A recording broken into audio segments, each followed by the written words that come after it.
There it is. It is officially December 11, 2017, Monday.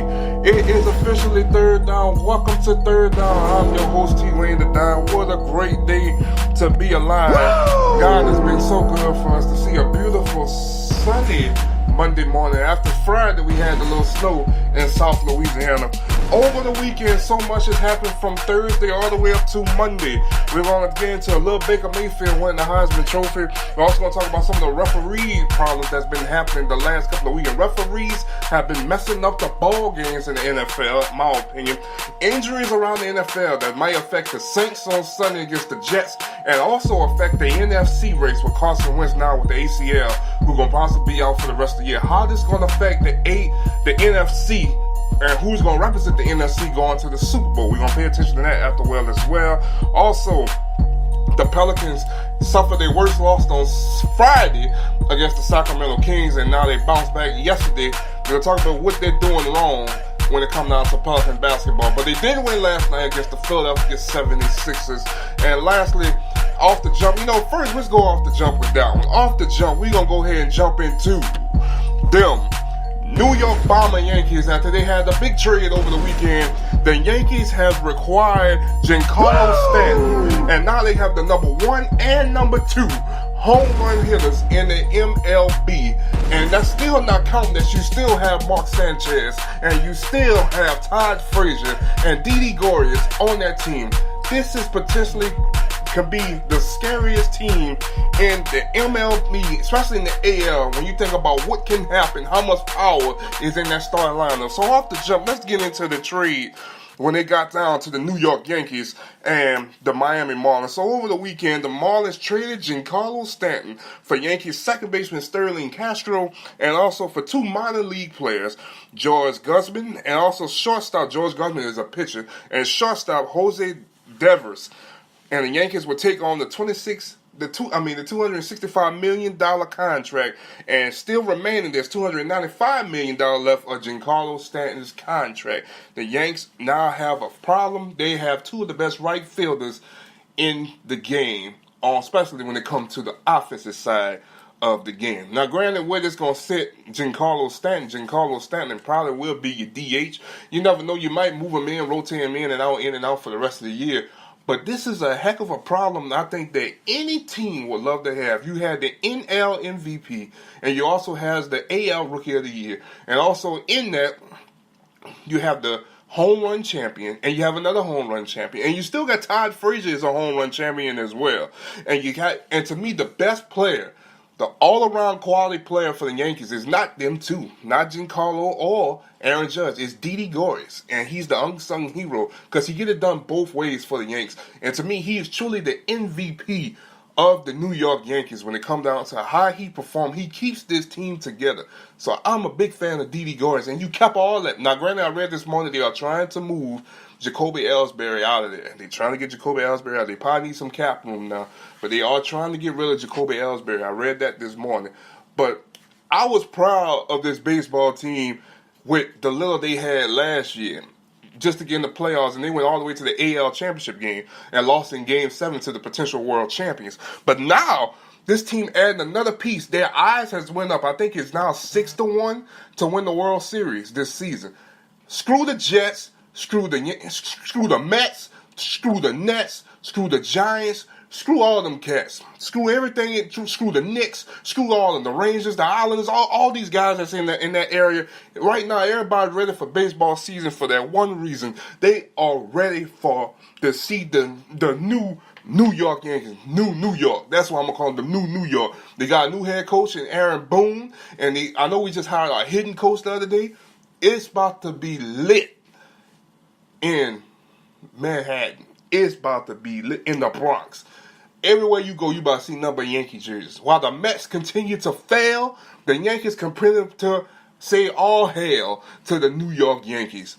They're probably the best sports team right now, currently. Now, they one of the best sports teams of all time, but one of the best sports teams right now in professional sports.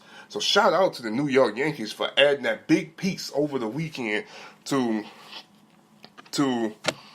getting something great going into the off season, going into the spring. Can't get my word. Going to winter workouts. That's what I wanted to see. Now let's move on. We are done with the Yankees. Ain't got too much to say about that. What's misunderstood don't need to be explained. But Baker Mayfield becomes the 6th Oklahoma player to win the Heisman Trophy over the weekend, which that was very, very, very expected to happen. Mayfield, who finished the season he finished with first place votes. Mayfield had a total voting in the weekend. In first place, 2,398 points he had. Bryce Love came in second with 1,300 points. And the third place votes went to Lamar Jackson with 793 points to win the Heisman Trophy. All in all, when I look down at the total voting, who was on this list to have Heisman Trophy votes, fourth finished Saquon Barkley with 15 votes. And I thought Saquon would have been a little higher, but Penn State started to fall off a little bit. But he finished with 15. No, he finished with 304 votes. 304 votes he finished with over the weekend. Now, let's look at Baker Mayfield numbers that won him the Heisman Trophy. To me, the more charismatic, he's just got that swagger about him. Mayfield, this season, he had completed 71% of his passes this season. He threw for 4,340 yards, 41 touchdowns, and only 5 interceptions this season. He also averaged 11.8 yards per pass attempt this season. Probably the most swagger player at quarterback, especially, and I'm not being racist when I said, but that boy just have that swagger of a Negro. And like he's just carrying himself with this swagger, like he know he got it. And that's why I like watching Baker Mayfield, because Baker Mayfield just have this ultimate swagger, and he have this ego and this persona about himself. And like when he plays quarterback, it's just so he probably to me right now. Besides, I still like Saquon Barkley, and Bryce Love is pretty electrifying too. But when you watch Baker Mayfield, he just have this electrifying atmosphere type of persona when you watch him play for Oklahoma. I really hope Baker Mayfield and Oklahoma can really make a run for a national title if they can get past Georgia and potentially play Clemson or Alabama for the marbles, for all the marbles. So I really love to see Baker Mayfield. And to me, if he wins them 2 games, he's definitely going to improve his draft stock going for the NFL draft this coming up spring this year. So we're going to be looking forward to seeing more Baker Mayfield in the next couple of weeks as they take on the Georgia Bulldogs in Pasadena. And we definitely going to be looking more to see some how they're going to respond with Georgia as well. And if he can get past Georgia and take on the champs, to see they can defend their titles or play the Alabama Crimson Tide, it's going to be a great game to see how great Baker Mayfield is against more NFL-type talent. Not disrespecting the Big 12 at all, but these are some of your heavy draft guys starting to come out the SEC or the ACC. And I want to see how he's going to do against them type of talented guys. So we gonna move on from there. But shout out to Baker Mayfield, because Baker Mayfield, to me, the most electrifying player in the game right now in the college football. Baker Mayfield. Now, I'm going to go ahead and just jump on this because I was supposed to have a show this weekend, but I canceled because I was a pissed off fan. And I'm trying to get better with that because I can't let my feelings dictate how I really feel about coming with this information. But on Thursday night, the New Orleans Saints did go down to the Atlanta Falcons. 20-17, Drew Brees. First things first. I want to know, on that last play, what would you thinking to throw to Josh Hill out of all people? I wouldn't be throwing that football to Josh Hill. Like I told my buddy the other night, I feel good with Michael Thomas versus Desmond Trufant at the bottom of the field, 1-on-1, maybe trying to throw him a ball outside that way, trying to throw him a back shoulder ball maybe in the end zone or throw a fade in the end zone, something. But Josh Hill's just not that. Mr. Inconsistent. and this is what New Orleans really missed tight end play. But there were 6 injuries in this game. The Saints had so many penalties in the ball game. They had I want to say 11 penalties for 85 yards that kept many drives going for the Atlanta Falcons, and it just got to a point where it just was too much, and for a certain degree, it kept Atlanta in the game, and even went to a point when New Orleans was still the more dominant team in this football game. And remember when Marshawn Lattimore caught they had 11 penalties for 87 yards compared to Atlanta had 4 penalties for 35 yards. When Atlanta wound up having that through that interception right before halftime, when Marshawn Lattimore catching that ball, and Senor Clemente went out and they had to put the backup in, and he wasn't on the line of scrimmage. That wound up costing New Orleans potentially points and a chance to win. Let's just say New Orleans went down the field and kicked a field goal to win the ball game instead of having a chance to do something like that, just put in the end zone. But they lost points before the half and just kind of got quiet. I didn't like how they kept going to 5 wide in that second half. And I didn't like that the play calling got kind of it didn't have a rhythm. You could tell they missed Kamara, because Kamara had a big impact on that game plan. Because the game, it looked like old Saints from last year. Like, it looked like when Drew Brees just had to do it on his own, they put it all on Drew Brees' hand. Mark Ingram didn't rush the football as well. Mark Ingram only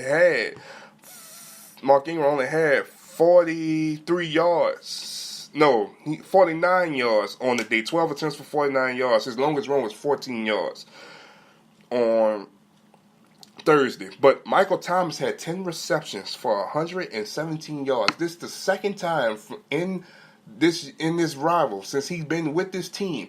He has been balling when it come down to playing in Atlanta. Because early in the year, I don't have him from last year, he did have a 100-yard game to put him over 1,000 yards. He is 8 yards away from having another 1,000-yard season. So shout out to Michael Thomas, who really is starting to become that stud at wide receiver for the New Orleans Saints. So for sure this week against the New York Jets, he just need 8 yards. He will become another 1,000-yard receiver for the second back-to-back year. Hopefully, it might be enough for him to at least start getting some love. They potentially get into the Pro Bowl this season. But we got to worry about that later on as we become. But also, looking at some of the other factors, the Saints receiving-wise just really wasn't that good. Mark Ingram was your second leading receiver with 4 receptions. He had 43 yards. Brandon Coleman had 2 receptions for 32 yards. Tommy Lee had 2 receptions, 30 yards, and he scored his first touchdown. So shout out to Tommy Lee because he did score in this ball game. Kamara, who went down early because of the concussion, he had 3 receptions for 25 yards. Hill, Coleman, they both had 2 receptions. Josh Hill had 14 yards. Ted Ginn had 10 yards, and Willis Snead had 1 reception for 0 yards. I would take that L. I said Willis Snead was going to be the X factor. He was no factor at all in this ball game. New Orleans was physically better than this football team. Atlanta is not the same team without Kyle Shanahan. Now I'm not saying disrespecting Steve Sarkisian at all, but Atlanta is starting to show they still got some work to do to get used to Steve's type of offense. Atlanta is not the same team without Kyle Shanahan. I'm sorry. It's just not. And I think if Kyle was there and how bad the Saints wasn't performing and how the Saints was continuing to let drives stay alive and bodies started to fall in that ball game, I think Kyle would have tried to blow the scoreboard off the roof of New Orleans. But it didn't happen. New Orleans still find themselves right now 9-4. Right now, the Carolina Panthers did win yesterday against the Minnesota Vikings. They are right behind them. Now, the Saints are on the tiebreaker because they took the season series to be 2-0 against the Carolina Panthers. So we have to see what's going to happen going forward. Now, the thing that really pissed me off was the other night how the NFL, the Saints coach called out officiating and they're reviewing coach behavior. Now, Sean did get pissed off at